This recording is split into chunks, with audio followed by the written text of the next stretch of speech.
The views and opinions expressed during this podcast are those of Gina and Nedra Hale alone. They do not represent policies of Midwives College of Utah, Midwives Education Accreditation and Commission, or North American Registry of Midwives. Hello, welcome to Mod Midwives, a Metro Midwifery podcast. I'm Gina Gerboth. And I'm Nedra Hale, and we are home birth midwives serving the Denver metro area. Welcome to episode 3. Today, our episode is for student midwives, so you want to be a midwife. And it's inspired by many of the calls and inquiries and emails that we get, and so we thought that we would answer some of your questions today. Yep, we got lots of them. So, we're going to start with just kind of an overview of the different pathways to midwifery. Okay, so probably the most common one we see is the certified nurse midwife. So I thought maybe we would start with that one. A certified nurse midwife is a midwife that started out as a nurse and then went on to get additional training in midwifery. And there's a pretty big difference in scope of practice between a certified nurse midwife and a direct entry midwife. So I don't know how deeply we want to get into that. I think we could go a little bit into it. They typically have prescriptive privileges, which may or may not happen depending on licensure in your state, or if you have other credentials that would give you prescriptive privileges. That is variable. And they can work in all sorts of different settings, which is really nice. A lot of the birth centers are staffed with certified nurse midwives, and they can work in a hospital. So, I mean, that can be really appealing from that standpoint. Yeah, most midwives in the United States are certified nurse midwives, Mm-hmm. and most midwives in the United States practice in hospitals. So being a hospital-based midwife is a lot more common here. Good. So there kind of then are two big forks in the road, are a certified nurse midwife or a direct entry midwife. And then the branches off of direct entry midwife are a lot more complicated. There's a lot more variations. Yeah. So a direct entry midwife, the term direct entry just means that they didn't start with the nursing degree. So like Nedra said, a certified nurse midwife has usually a bachelor's degree in nursing and then a master's degree in midwifery. There are some exceptions to this. Some midwives were practicing before the master's degree was required, and they have a certification or a certificate, or maybe it's called a diploma. But in any case, the current CNMs in the United States have master's degrees, or recently credentialed. Right. Some of them who are practicing now may not, but most do. So a direct entry midwife doesn't have that nursing degree. Interestingly, globally, most midwives are direct entry midwives. So, so even in countries like the UK or Canada, many of those midwives do not have nursing backgrounds, and they still have hospital privileges, prescriptive authority, that kind of thing. So, direct entry midwives then can come to their credentialing in a number of different ways. Well, and we should say the first is that some midwives might not have any credentialing, no formal credential. Right. So are you thinking of midwives that might be practicing in a state where there is not a certification? Well, some midwives practicing in unregulated states could still be certified professional midwives. Okay. So, but I was thinking more like a lot of times all direct entry midwives get stuffed into this category of, don't say it. Here it comes, lay midwives. No. Boom, boom, boom. So lay midwives gets thrown around as a term to mean not a nurse midwife in the United States. But it's really inaccurate because lay by definition means not credentialed or licensed. Right. And most direct entry midwives in the United States are both credentialed and licensed. So, but we do have some traditional midwives in some communities. We can have people that serve in unlicensed states, and because of that, they never did go through a formal pathway to becoming a midwife. So it's hard to say, and you're absolutely right, it varies from state to state. But most direct entry midwives in the United States are certified professional midwives like we are. Yes. So why don't you tell us a little bit about the CPM credential? Well, it is, it's nice because it's something that is becoming more widely accepted from state to state. So that's the first appeal of it, is that it gives some continuity for our credentialing, although it's still not a thing in some states. So continued work is going on that. There are a few different ways to become a CPM. I became a CPM after I was licensed in Arizona because it was not a CPM state when I was licensed there, although it is now. Oh, interesting. But it was not. At the time, that wasn't a requirement to become licensed. It wasn't even in the equation for licensure in Arizona. So they had their own process.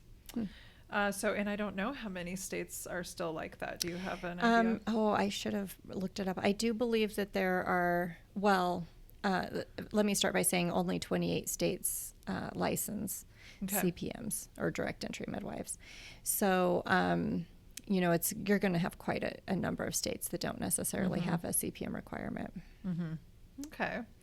So, and then I believe, I am definitely not the authority on this topic, but I believe there are two ways to become a CPM, and one is through the PEP process, which is like a self-directed method where you're working as an apprentice and getting signed off on your skills as you go, and so on and so forth in that direction. And then there is the path where you go through a Meek accredited school. Does that sound right? Yep, that is absolutely right. Okay.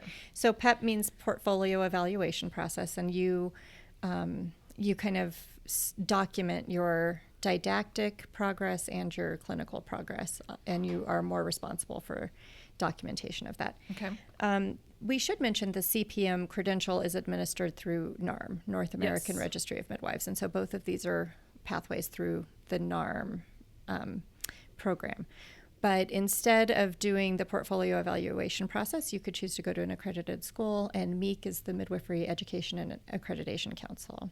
And so that's kind of the body that certifies the schools for Meek accreditation. And so you may find that some people go to midwifery schools that are not Meek accredited, but in that case, they're actually doing the PEP process. Right. So they've got the curriculum and the guidance from the school, but they're still having to go through the same documentation process as the PEP person would. Right. And, ultimately the responsibility of the didactic academic work falls on your preceptor in the PEP process. But in a lot of cases, there's arrangements made like, well, if you go to this unaccredited school, that's really fine.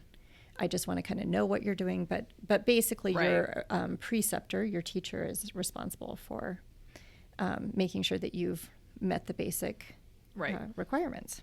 That sounds like a lot of work.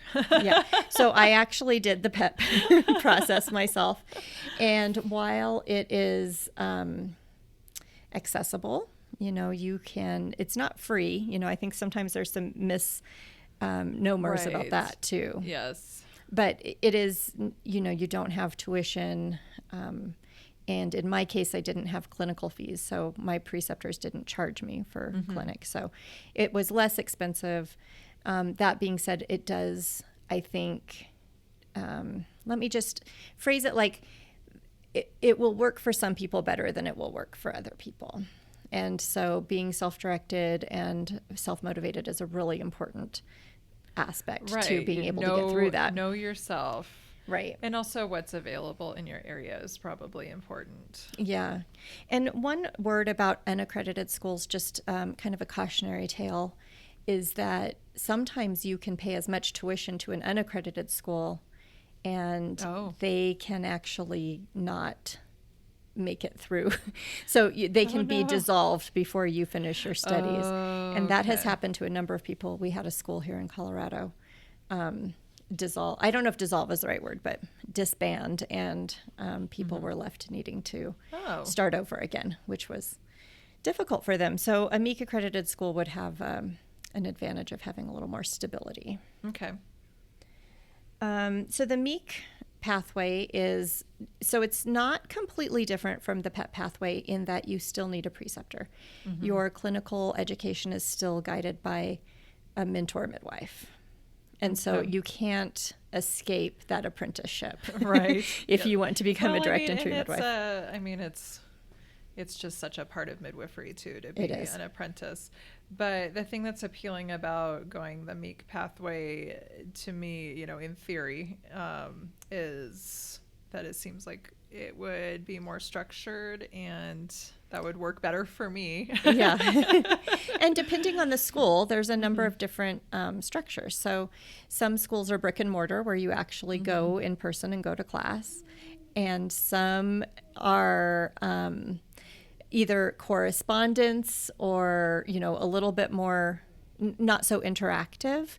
The school where I teach, Midwives College of Utah, is not a correspondence school. It's actually distance education. So there's still a lot of in-person engagement, but you can do it from any number of locations. You don't have to be in the physical location of the school. So Meaning you do it online? Yeah. So that you're doing like face-to-face interaction. So every week, well, maybe not every week, at least every other week, you'll have a in-person class with your professor and your classmates, which is really good for connection because that's really one of the main reasons that people kind of have some attrition from midwifery school. But we'll talk about that more. So there's a number of different schools available. Bastyr in Washington has they have a brick and mortar school, and then they also have a hybrid type program where you do some online and some in person, and you can go back and forth. And then some are completely more correspondence, like. So at a school like Bastyr, would you also do clinicals there, or often? It's just, okay. Often. I believe, I actually don't want to speak for it, but I think that they do a lot of clinical instruction at the school, and that's why they have the in-person requirement. Right. Whereas with Midwives College of Utah, there are some skills workshops, but most of your clinical experience comes from your apprenticeship. Okay. And the other benefit of doing a Meek accredited school is that some of the Meek accredited schools are actually federally recognized and therefore can offer financial aid. Right. And so I know Bastyr does and Midwives College of Utah does. There might be others. I don't have all of the information. But that is great. So that is a really good. And especially if you have, you haven't exhausted your higher education funds, you can still do Pell Grants and that kind of thing too. Okay. So, there's obviously a lot of pros and cons. I think you said an important thing, which is that the apprenticeship is honestly the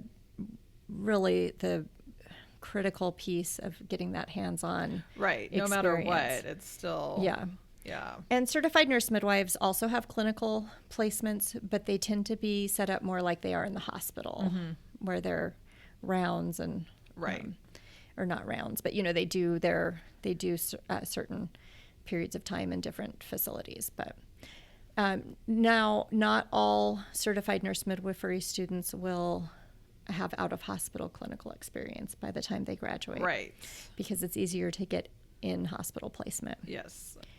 So also something to consider. Whereas almost all of the clinical experience for CPMs would be out of hospital. Yes. With some exceptions. Before we go on more in depth into the apprenticeship part, let's talk about the difference between licensed and registered, because this is something question. I'm always like, I was both licensed and registered depending on what state, and it doesn't feel much different, but what is the difference? It's interesting. On one hand, it's semantics. So Canadian midwives are registered, UK midwives are registered, but in the United States, most states license their midwives. In Colorado, we are registered. And if you go back into the state rules and regulations, what it has to do with the barrier of entry. So a licensed provider would maybe have a higher barrier of entry. So if the state required Meek education, which some states do, so especially as new states get licensure, it's becoming more common. The Meek education is becoming required in more states. Yes. But if the Colorado rules, for example, required Meek education, it would probably be licensure. But because we have the portfolio evaluation option, it does, it kind of lowers the barrier to entry. Oh, okay. So it's a little bit of a limited scope of practice compared to a licensure. But for pragmatic, right, the bottom line is it's basically the same thing. Okay. So it means that you're authorized to practice by your state. And with that comes certain, I don't know if you want to say privileges, but definitely certain responsibilities and also certain privileges. For example, because we're licensed or registered, we can transfer to a hospital appropriately and accompany our clients without fear of, being prosecuted for practicing medicine without a license. Right, exactly. Now, sometimes, and this is a whole other podcast, sometimes we worry about how we'll be treated or received, how our clients will be treated or received upon admission, but we aren't breaking any laws, at least. So, but that's a topic for another time. Yeah, I mean, and I would love to talk about that because I've never practiced in a state where there wasn't licensure or registration, and so I can't even imagine what it's like, but I know that lots of people do, so I'm so curious. And we should also, before we go on, say that the context of midwifery education, credentialing, and licensure is extremely controversial. And there are many people who are not in favor of required credentialing and licensure. So I think that, for me and my comfort level, I'm glad to practice in a state with licensure. Yes, me as well. But the other standpoint is pretty interesting. And valid, and absolutely valid because we're not, there is some marginalization that happens. And definitely. So, yeah. Anyway. And restriction of practice and all sorts of things. Right. So, if you're interested in midwifery, I kind of want to start by saying you should know this. All of this information and what the options are. You should already know it. You should already know well, it yes, before you're approaching Google midwives. It. Exactly. So, the tricky part of deciding to become a direct entry midwife is getting that apprenticeship, finding a clinical placement. Yes. And so you want to come to the table with your homework done. So that's my first piece of advice is, do some background research and figure out what pathway makes sense to you. Right. What do you think about having some of your didactic education under your belt before you start? Yeah, that's a really... so it's interesting because the very first time I had a student, I had a pretty experienced student and I was kind of just, helping her at the end. And, that was great because she was very useful as a birth assistant and that kind of thing. But it was also interesting because you realize that everybody has a different way of doing things. And it's nice to have been able to train your own student. So. That's true. Yeah. So, I mean, that's kind of a pro and con. And then I've had students that are really brand new and haven't done much didactic work. And that has pros and cons as well. Again, they are fresh and eager and excited. But there's a lot more teaching that you have to do. Right. You have to do a little more background information. So right now we have a student who has all of her didactic work done and is just working on her clinicals. And I feel like that's kind of a nice balance of... It's lovely. Yeah. Being able to she's able to come to the table with a lot of information. Yeah. And to me, it seems like if that effort was put in for the didactic part before we even start the apprenticeship part, it is indicative that they're serious. Ready to push through the hard part, right? And your clinical training can really interfere with your didactic work too. So it's really hard to write a paper when you've been up for 3 nights. Yes, this is true. So there's a lot to be said for that. Now at Midwives College of Utah, they encourage you to not do any clinicals in your first phase of the program. So the program is meant to kind of mirror the NARM phases of phase 1, where you're an observer, phase 2, where you're an assistant, and phase 3, where you're the primary midwife under supervision. So MCU has a phase 1 curriculum, phase 2 curriculum, and phase 3 curriculum. So ideally, they wouldn't be in a clinical placement in phase 1. They would start their clinicals in phase 2 and then be in phase 2 for NARM with phase 2 of MCU. And the same for phase 3. But I do have to say that I kind of like that she's done with schoolwork. Yeah, I mean, it's not to say that you can't revisit the didactic training in certain instances Sure. and stuff, but it is, I think it's nice. Yeah. So how do you get that apprenticeship? That's really the $20,000 question. It's hard. What did you do when you went to? Well, I worked with a few different midwives. The first one I worked with was a teacher at the Arizona School of Midwifery that I was going to. So that was kind of just a natural flow of the school.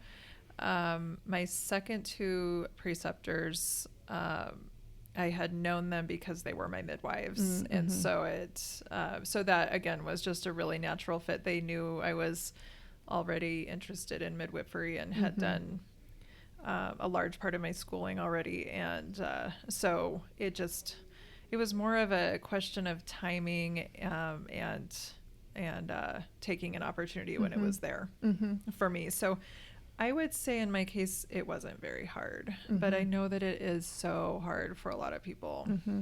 I didn't have too much trouble either, although I was in a pretty low population area. So there just weren't that many midwives, but I kind of approached it like really confidently and got a placement pretty quickly. So it was not so hard for me. But I think in Denver, it's a little challenging, and this might be true for other cities, in that there are many more people, therefore many more people interested in midwifery. And not so many midwives. And not all midwives take students. Right. The requirement by NARM is that you've been practicing for 3 years or have attended 50 births since you became licensed in order to be a preceptor. I would highly encourage new midwives to lean on that 50 births more than the 3 years. Definitely. Because it's really easy to not have 50 births in your first 3 years. And I really felt, I think we talked about this last week, I really felt like there was something that happened at 50 births. It was a click for me. It was like a different kind of switch turned on for me. Oh, interesting. So I would encourage new midwives to not rush becoming a teacher. Absolutely. So, and I would encourage students to think about that too. Think about, it can be tempting to take whatever placement you can get, but think about how you want to learn, who you want to learn from, right, and that kind of thing. Because there's a certain amount of liability involved even as a student. Sure. I've heard stories of students who were not able to get licensed because, something kind of, I don't even know the specifics, but something interfered with their ability to get licensed that happened while they were a student. Oh, interesting. Yeah. I was thinking more along the lines of the paperwork, but you're talking about in the clinical setting. Something happened at a birth, or there was a bad outcome. Oh, how sad. Yeah. So you really want to make sure that you're finding a safe practitioner, or I should say a practitioner who practices safely, right, and who has something to teach. Yeah. I mean, one of my preceptors was super experienced and had been practicing for 30 years and had a couple thousand births, and wow. And it was just really amazing. Well, and a new so midwife much to learn. is still learning her own their own hands-on skills, right, and they're not going to want to pass off a lot of the skills to the student either. I didn't even want to teach for a long time. It was just, you're still in your first several years. I mean, I'm sure it's different for everybody, but you just feel like you're finding your groove in everything. Right. And not even that your skills aren't good or anything like that, but just, you want to be really working like a well-oiled machine, before you start have teaching your own another systems. person. Exactly. Yes. So I would say so we've said the first step is to do your research and figure out which pathway works for you. Some midwives might only take students from certain schools or that are on certain pathways. So, definitely if there's somebody that you're interested in learning from, you might want to, reach out and say, do you have any requirements? Or That's good. But I would say that the next most important thing is that you need to figure out if you can handle the on-call lifestyle. And the best way to do that is to be a doula, I think. Yes, I think so too. Yeah. You get used to not being able to go to a movie without considering who's going to drive your kids home if you have to go to a birth, or, you know, taking two cars to every event, to everything you do.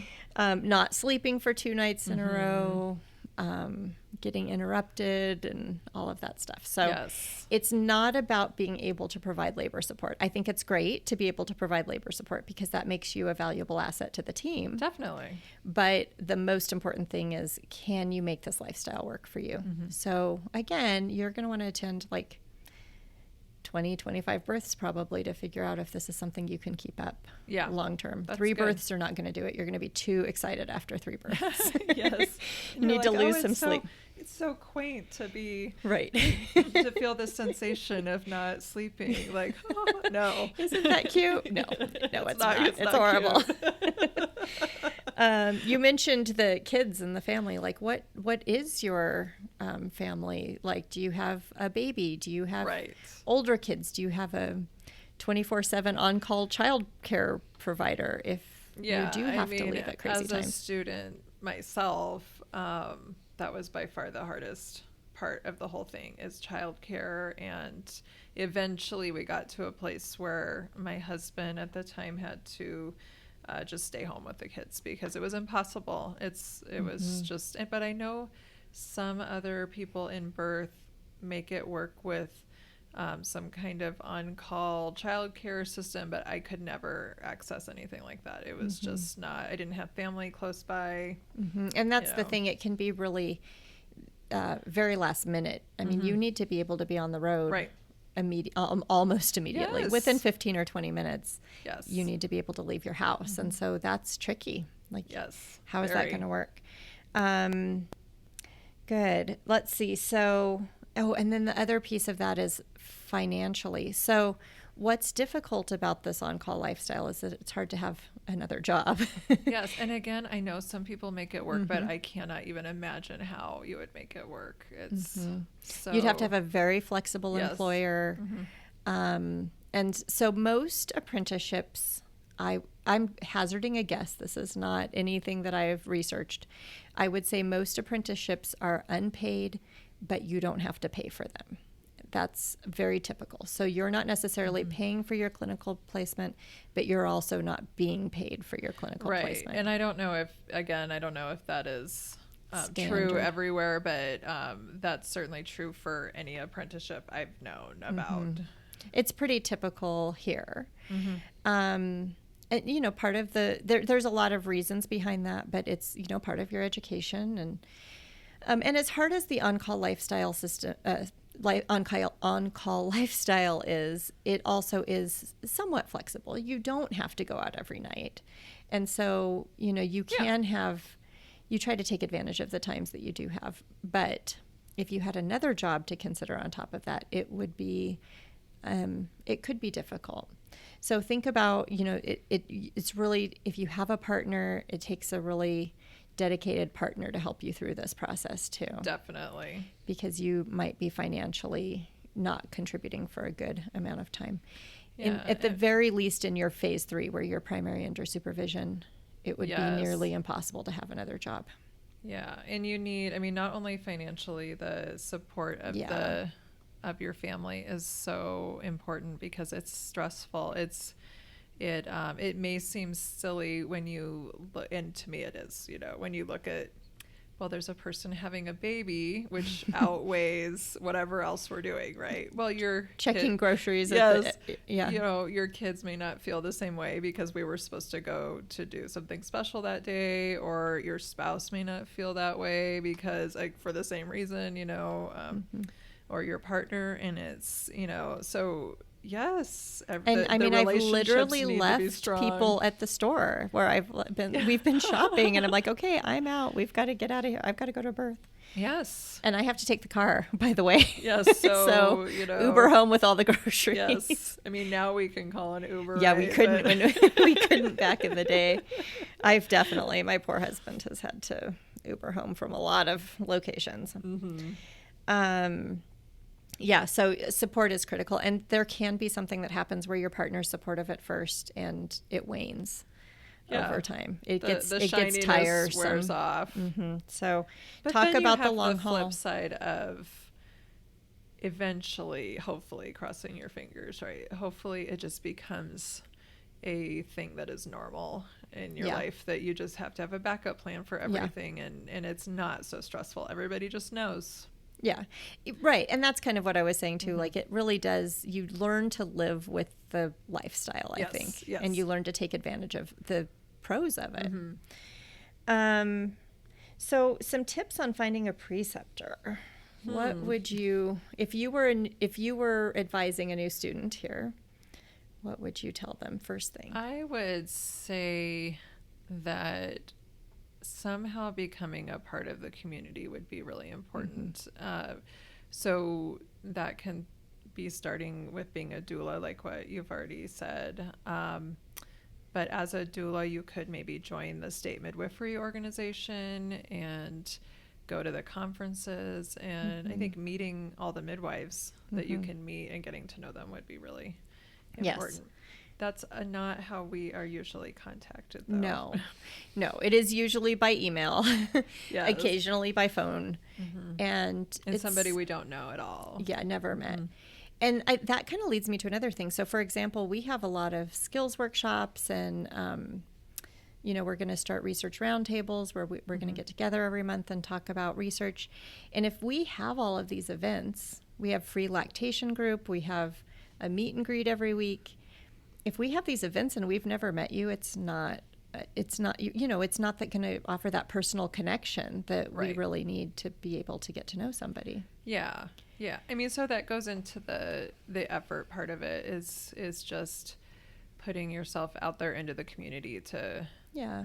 And not just because you want to meet other midwives, although that is really important, but also because you have just a total thirst for this. Right. And you want to learn every last thing about midwifery that you possibly can. That is going to come across. We're going to see that passion. For sure.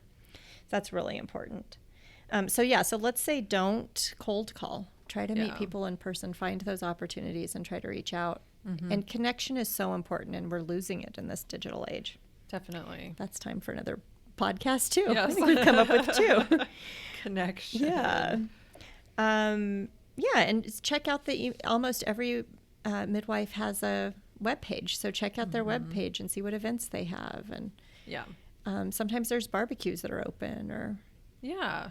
And I think just learning about the birth culture in your community in general is really valuable. And so we keep circling back to the doing some birth work before you even get started. So maybe you already know all the stuff about your community because you've been a doula for 5 years, and that's really, I think that's very valuable.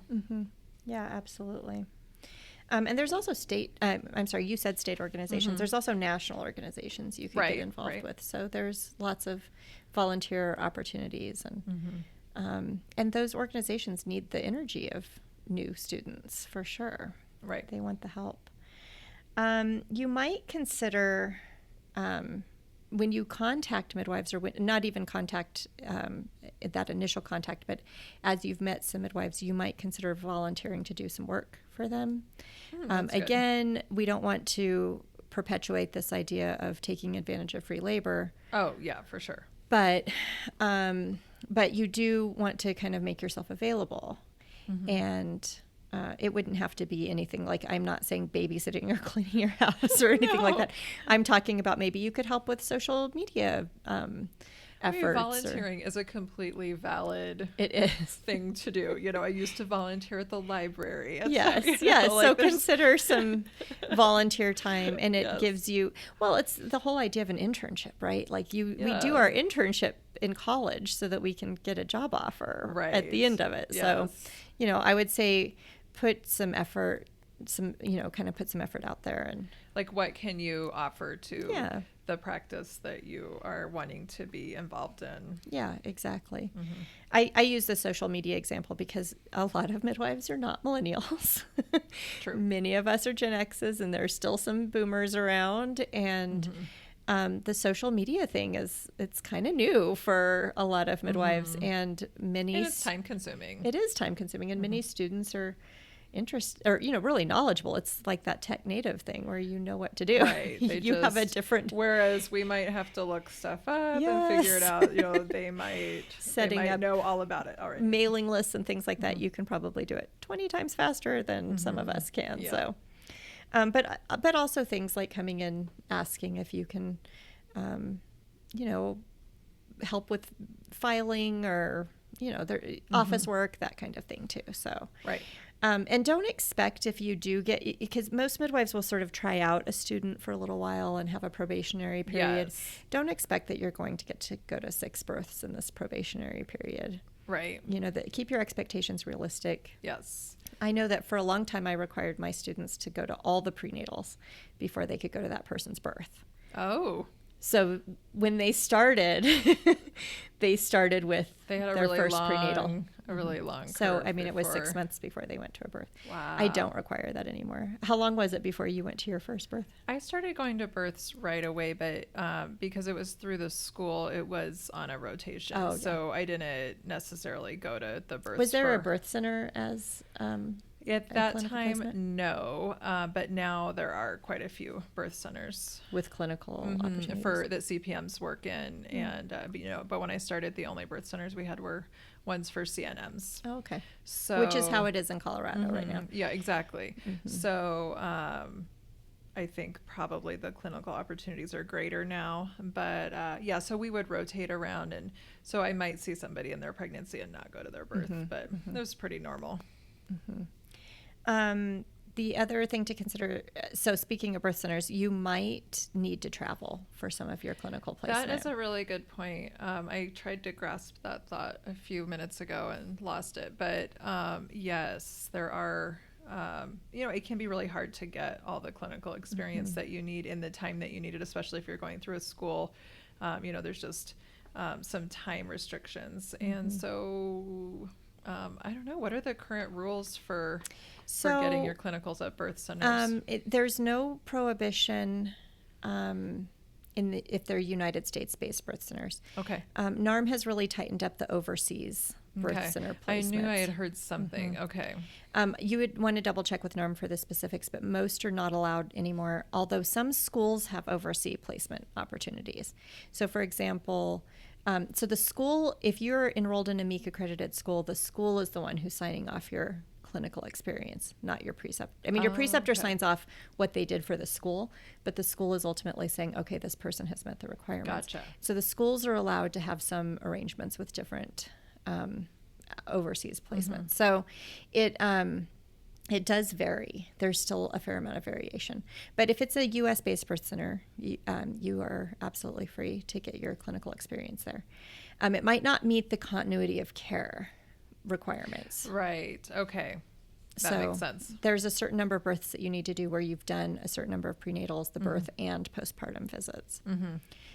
So that usually is, unless you're at the birth center for a pretty long time, it's harder to meet those at a birth center. Or, a short-term birth center placement, I should say. Obviously, you could do it if you were living in that. If you're a staff yes, member at exactly. the birth center, yeah, that would exactly. be different. But if you're going for like a 2-week placement, that would be hard. And a word of caution that I wanted to say, too, is that, it's really tempting to find the busiest midwife. Like, you clearly found... I found a very busy the busiest midwife in the world. And join into that practice because you will get a lot of experience fast. But keep in mind that is more disruption to your family. Oh, for sure. And your lifestyle. So there's pros and cons to having a slower practice versus a busy practice. Yeah, you get into the question of it being sustainable. And we joke about having 3 nights in a row with missing sleep, but it is a true thing, in a busy practice, and that is not sustainable. Even in a moderately busy practice, because babies like company. They do. They cluster. They really do. So consider how much you can tolerate. I really would urge you to be patient, though, because in a moderate paced practice, if you had one preceptor from beginning to end, we are talking 3 to 5 years of an apprenticeship. Yes. It is not something that's done in 1 to 2 years. No. What about working with different preceptors? I think it's great. I think it is too. I think you it's learn awesome. different styles and you don't get stuck in a particular way of doing things. I agree. Mm-hmm. I didn't for a long. I had most of my apprenticeship with one midwife, and then I kind of finished up with a few midwives, and it was really limiting in a lot of ways. I think it's really important to see how other midwives definitely do things, and if you. And some midwives might not be open to that. So, for example, Right. our student also works with another practice, and sometimes we have to give a little. Like, we can't right. be too, I don't know what the word is, controlling about time, Yes. because we have to be Yes. flexible. Because you've got two different Yeah. on-call schedules going on. And I really, at the heart of it, I don't want to be that person. I don't want to take advantage of students. I don't want to abuse them. I want to let them be people. All of that being said, it is a hard lifestyle. Yeah, so that's the trick, is that how do you teach the true lifestyle, like through immersion? I mean, I think that's kind of what we're doing a lot of the time with the apprenticeship, is that it is a hard lifestyle. And the reality is that you do have to work when you're sick, and you do have to work when you have a little baby and all this stuff. However, Right. we don't want our students to have to leave their baby at home and Right. work when they're sick. Right. So we Yes. try to find, again, it's all about finding balance. Yes, so balance. Oh gosh, you said something else that I Oh, wanted to. no. No, I forgot it. It's okay.